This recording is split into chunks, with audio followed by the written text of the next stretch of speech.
Good evening, ladies and gentlemen. Today I will talk about my journey, how I came here to Turkey, and some events of my life. Some events in our lives may have more impact on us than others. In such cases, we may find ourselves in need to change something about us, whether it's the place we live in, our work, the people around us, or even ourselves. While this change may be necessary sometimes, we not always have the courage to do it until something triggers us. I repeatedly faced this situation throughout my life. When I was in elementary school, I didn't like the whole school experience. I didn't like neither the teachers nor the students there. Things didn't change that much in middle or high school. I always felt underappreciated. Classes were boring, teachers were always scolding the students and giving the worst punishment they could for those who did not do it at their homework. In that period of my life, I was trying to isolate myself from the people around me. I was going back from school directly to my home, where I could play my adored video games. I had 50 colleagues in each of my classes, but considered none as my friend. I talked sometimes with the ones sitting near my desk, but they were nothing more than that for me. When I reached 15, I couldn't live that life anymore. I wanted to have goals in life, or at least the opportunity to have them.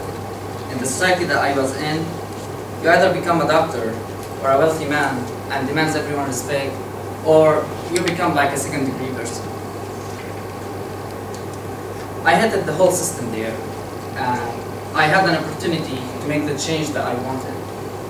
Because of war, people were immigrating wherever place they could live in, and Europe always sounded a convenient destination.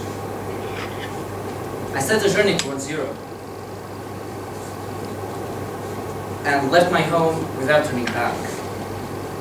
I first came to Istanbul and stayed there for 3 nights, and then I went to Greece. The plan was to come and cross the borders. If I was to cross the borders and get on the train without getting caught, I would have passed the hardest part of the journey. To the very last moment, I felt like I was in some movie. I didn't have previous traveling experiences, and even in Syria, I was not that outgoing type of person. I used to spend all of my time in my home, and now I have to take full responsibility of myself, and even go to the unknown. Nevertheless, everything was real and felt real. I reached Edirne at evening and prepared myself, along with my group of 5, to make our move. Our move started at 12:20 a.m. and there is the least amount of guarding.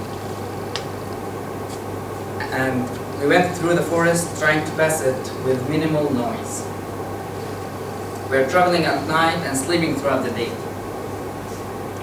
And our 3rd day, we managed to get on the train, happily sat in our seats. However, this happiness lasted for only 2 hours.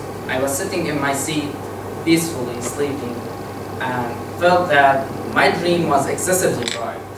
As bright as the flashlight of the policeman that got on the train to capture us. The police drove us to jail, and after 3 days, threw us back in the forest to get from where we came.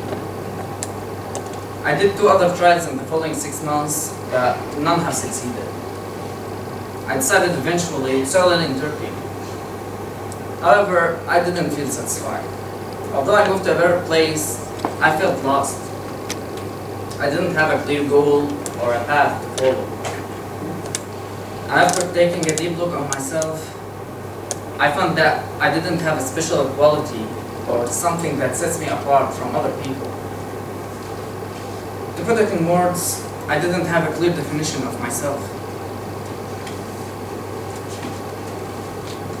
That was when I started my second journey, the inside. I asked myself, how would I be in in my best state ever. And I started working towards getting closer to it. I found that education shaped a lot of that vision, so I decided to get into university. I studied English and took the necessary entrance exams and entered an engineering field. To this point, my life changed dramatically, but this is not the end of the journey. Actually, it just started. Thank you.